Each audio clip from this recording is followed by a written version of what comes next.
Orang yang tidur itu persis dengan orang yang mati. Kenapa orang mati itu disuruh diberikan adab sama dengan orang hidup? Ia koloki bola nate aga jolo ipigau mabir salat to. Ia koloki kiburu aga jolo ipigau. Salam. Assalamu alayka ya ahlal kubur. Itu persis dengan orang hidup. Yang kedua, naknai, buka sandalmu. Ketika engkau masuk kuburan, kau mau ke rumahnya orang, masuk ke rumahnya orang, buka sandalmu. Yang kedua, jangan melangkahi batu nisan. Ketika ada orang duduk, jangan kau langkahi.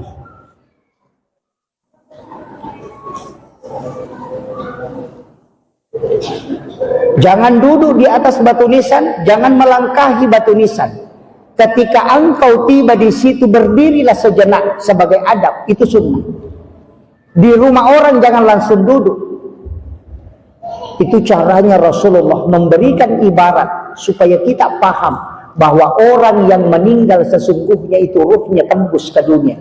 Makanya alam ruh disebut alam barzah, alamnya jasad disebut alam kubur.